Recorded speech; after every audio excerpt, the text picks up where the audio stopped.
அடுத்தபடியாக நாமக்கல் பொற்றுப்பட்டி ரஹ்மானியா மஸ்ஜிதுடைய இமாம் மௌலவி பி அப்துல் வாஹித் தாவூதி ஹசரத் அவர்கள் துவக்குரை நிகழ்த்துவார்கள்.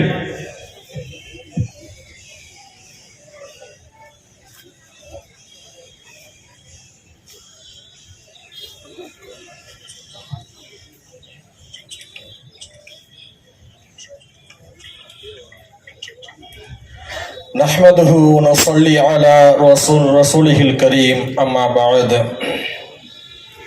எல்லா புகழும் புகழ்ச்சியும் ஏக வல்லவனான அல்லாஹுக்கே உரித்தாகட்டுமாக. அவனது கருணையும் சாந்தியும் பெருமானா ஸல்லல்லாஹு அலைஹி வஸல்லம் அவர்களின் மீதும் அன்னாரின் வழி சுவற்றை பின்துறைந்த அத்தனை பெரியார்கள், நாதாக்கள், ஷஹதாக்கள் அனைவர்கள் மீதும் உண்டாகட்டுமாக.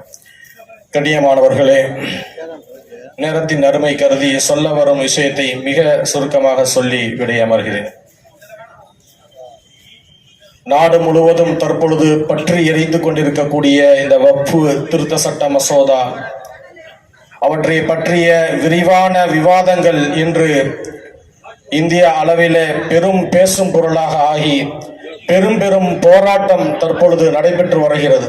அல்ஹம்துலில்லாஹ், அவற்றினுடைய ஒரு பகுதியாக தமிழ்நாடு ஜமாஅத் உலமா சபையின் சார்பாக நம்முடைய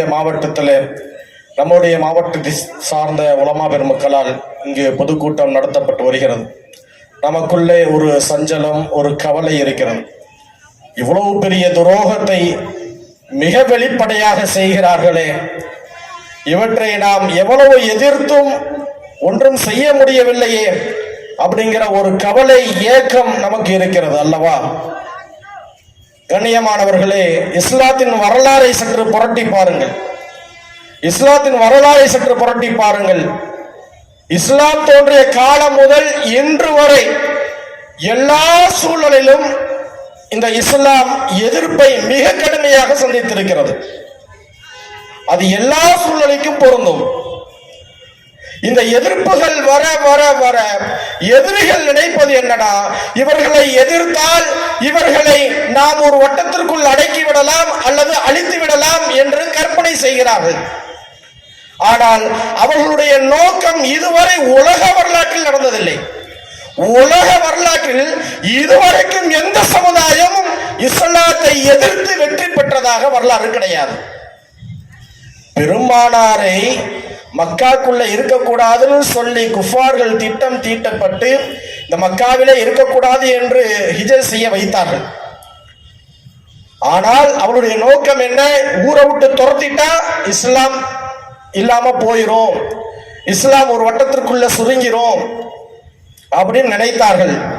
வரலாறு சொல்லும் உண்மை, பெருமானார் மக்காவில் இருந்த காலத்தை விட மதீனாவில் இருந்த காலங்கள் மிக குறைவு. ஆனால் பல ஆயிரம் மடங்கு இஸ்லாம் வீரியம் பெற்றது, வளர்ந்து சென்றது என்பதுதான் நிதர்சனமான உண்மை. இன்று இவர்கள் எதிர்ப்பதன் மூலியமாக பல்வேறு விதமான நலன்கள் நம் சமுதாயத்திற்கு ஏற்படுகிறது. இதுவரைக்கும் வக்ஃபு சம்பந்தமாக நாம விளங்கி வைத்திருந்த விஷயம்னா, இந்த பள்ளியாசல் வக்ஃப் போர்டுல இருக்குது, இந்த கபர்ஸ்தான் வக்ஃப் போர்டுல இருக்குது, அவ்வளவுதான் நான் விளங்கி இருக்கிறோம், அவ்வளவுதான் விளங்கி வைத்திருந்தோம். எப்பொழுது இந்த வக்ஃபு திருத்த சட்ட மசோதை கொண்டு வந்தார்களோ, இந்த வக்ஃப்னா இதுதானா, இதுல நமக்கு இவ்வளவு உரிமைகள் இருக்கிறதா, நமக்கு வக்ஃபுல இவ்வளவு சொத்துக்கள் இருக்கிறதா என்று பட்டவர்த்தமாக வெளிப்படையாக நம் அனைவர்களுக்கும் தெரியக்கூடிய பாக்கியம் கிடைத்தது. இதற்கு முன்னால் எத்தனையோ சமுதாய கூட்டங்கள், எத்தனையோ சமுதாய போராட்டங்கள் நடந்திருந்தது. நமக்குள் இருக்கக்கூடிய சில மன வருத்தங்கள், சில பிரச்சனைகளை முன்னிறுத்தி நாம் இயக்கங்களாக, கொள்கைகள் ரீதியாக, கட்சி ரீதியாக நாம் பிரிந்திருந்தோம். அல்லாஹ்வின் பேரருளால் எப்பொழுது இவர்கள் இந்த வக்ஃபு திருத்த சட்ட மசோதாவை கொண்டு வந்தார்களோ, எல்லா கொள்கையும் தூர எறிந்துவிட்டு ஒரு கொடியின் கீழ், ஒரு கொள்கையின் கீழ், ஒரு தலைமையின் கீழ் வருவதற்கு இந்த சமுதாயம் தயாராகிவிட்டது. கண்ணியமானவர்களே, இவையெல்லாம் இஸ்லாத்தை அல்லாஹ் வெற்றி பெற செய்வதற்குண்டான ஒரு வழிமுறை. அல்லாஹ் இந்த இஸ்லாத்தை வெற்றி பெற செய்கிறான் என்றால் இந்த சமுதாயத்திற்கு மிகப்பெரிய ஒரு சோதனையை கொடுப்பான்.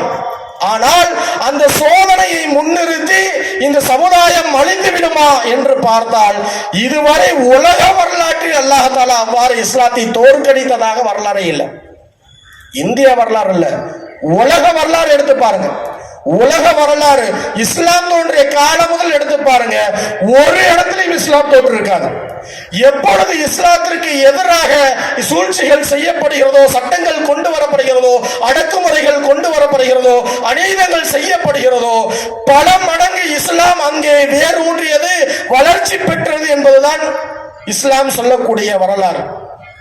கண்ணியமானவர்களே, அந்த வகையில இன்று ஏற்றிருக்கக்கூடிய இந்த வக்ஃபு திருத்த சட்ட மசோதாவின் காரணத்தினால் இவர்களால் ஒன்றும் செய்ய முடியாது. அவர்கள் நினைத்துக் கொண்டார்கள், பின்வாசல் வழியிலே உள்ளே வந்து திருட்டுத்தனமாக பள்ளிவாசல்களை, கபுர்ஸ்தான்களை நாம் அபகரித்து விட்டால், வக்ஃபு சொத்துக்களை அபகரித்து விட்டால் இஸ்லாமியர்கள் அனாதையாகி விடுவார்கள், அவர்களுக்கு நாதியற்று போய்விடுவார்கள், அவர்களை இந்த நாட்டிலே நாம் சொல்வதை செயல்படுத்தி விட முடியும் என்று கற்பனை செய்து கொண்டிருக்கிறார்கள்.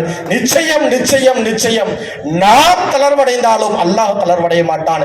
இந்த தீனை காப்பது, இந்த தீனை பரிபூர்ணப்படுத்துவது அல்லாஹ்வின் பொறுப்பு. நிச்சயம் அது வெற்றி பெற்றே ஆக வேண்டும். மிக சுருக்க சொல்லி முடிக்கிறேன். கிரிக்கெட் விளையாடக்கூடிய நபர்களை பார்த்திருக்கிறீர்களா? கிரிக்கெட் பேட் தெரிஞ்சிருக்கும், கிரிக்கெட் பேட். அந்த கிரிக்கெட் பேட் தயாராகி வந்த உடனே நீங்க போய் கிரவுண்ட்ல இறங்கி சிக்ஸ் அடிச்சீங்கன்னா பேட் சுக்குநூறா உடைஞ்சிரும். கிரிக்கெட் விளையாண்டவங்களுக்கு தெரியும்.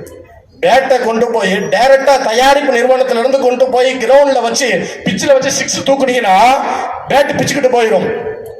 அந்த கிரவுண்டுக்கு போறதுக்கு முன்னாடி அந்த பேட்டுக்கு பல்வேறு விதமான சோதனைகள் கொடுக்கப்படும்.